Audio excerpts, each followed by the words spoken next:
السلام علیکم ګرانو کتونکو، زه یم تفهیم. ګرانو کتونکو، ډېرې خبرې نه کوو. دا د خیبر پښتونخوا د دوه غټو هسپتالونو دا ویډیو دي، دا تاسو ته په نظر راځي.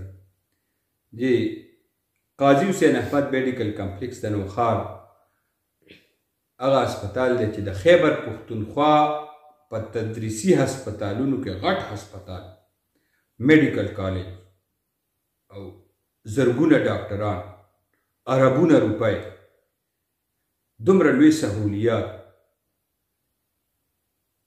ادویه،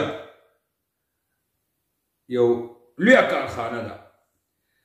او دا تاسو ته ښکاري دي مریض یې په سټریچر اچولی دی او بار ته یې ډاکټر پسې بوځي. بل طرف ته جي دا تاسو ته چې کوم ویډیو ښکاري دا د پېښور د خیبر پښتونخوا تاریخي لیډي ریډنګ هسپتال پېښور، دا د هغې مناظر. زیات بحث پې نه کوو. څو ګنټې باران او د هسپتال چتونه هغې نه ناوې را شروع شي. هغې نه چې کوم یو بر اساسي دا تاسو ته ښکاري، عمارت د اوبو نه ډک، هسپتال د واډونو نه اوبه، هغه د هغې وتو دپاره او د هغې ویستو دپاره څه انتظام نشته. نو دا د صوبې ته، د خلقو ته او د مشرانو ته، د مریضانو ته دا کنزل دی، دا د هغې سپکاوی دی، دا د هغې بېعزتي ده.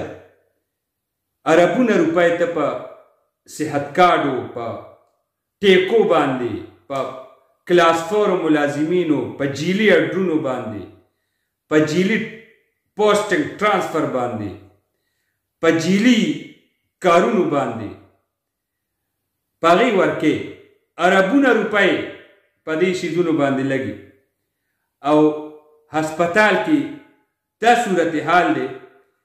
او دې سره سره مرمت په نوم باندې دې کې کروڑونه روپۍ هره څو میاشتې پس وځي. دا څنګه مرمت دی چې په تېرو 20 کالو کې د دې مرمت پوره نه شو؟ دا څنګه مرمت دی او کروڑونه روپۍ لګي او هغې کې بیا 2 میاشتې پس چې دی نو چت نه اوبه راساسي؟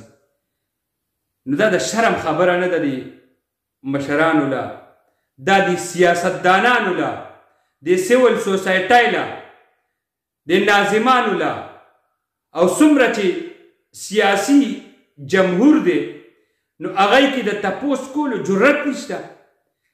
سیاسي کارکن صرف دا کار خو نه دی چې ووټ والي لا سیاسي مشر او ووټ یې وی نشته نو دی به بیا تپوس نشي کولی. سیاست مطلب او مدعا او مقصد دا دی د دې ووټ اخیستو، د دې سیاست کولو، چې دی به برپور طریقې سره مزاحمت کوي. دی سټیک هولډر دی د دې نظام. حکومت کې یو کار غلط کوي نو دا سیاسي جماعت او سیاسي کارکن به یې ټیک کوي. خو که سیاسي کارکن دې حده پورې مړ شو، دې حده پورې بېجانه شو، دې حده پورې بېحسه شو چې هغه کې د تپوس کولو جرأت پاتې نه شو، نو فریاد به بیا دا خلق چاته کوي؟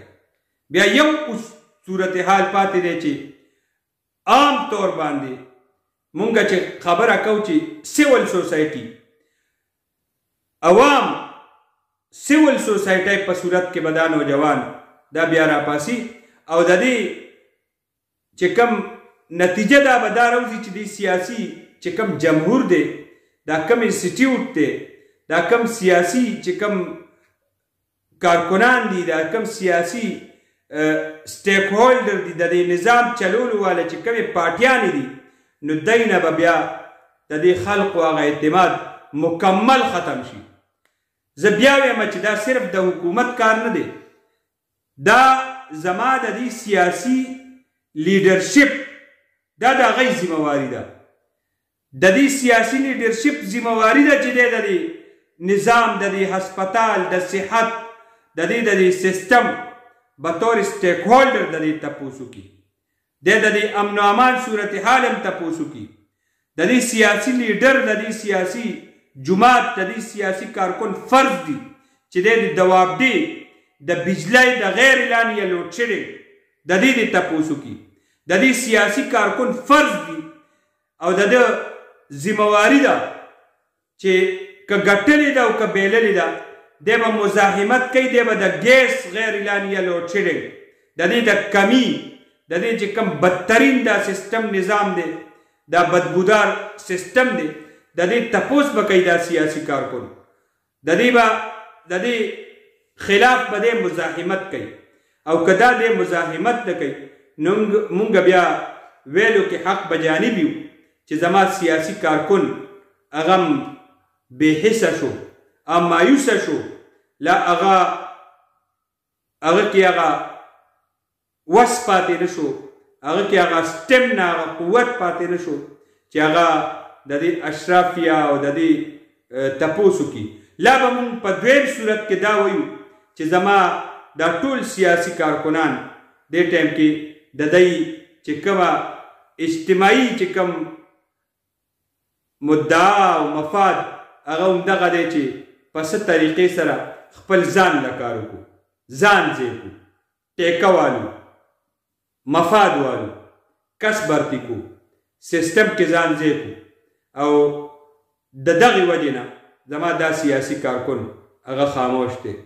نو دا ډیره ضروري خبره وه، ما وی چې شیئر یې کوه. دا ستاسو د هسپتالونو نظام دی، دا هغه هسپتالونه دي چې هلته کې زرګونه ډاکټران، زرګونه نرسانې، اربونه روپۍ او یو ډېر لوی سیستم او پوره حکومت هلته موجود دی او هلته ستا د مریض هغه دا حال دی.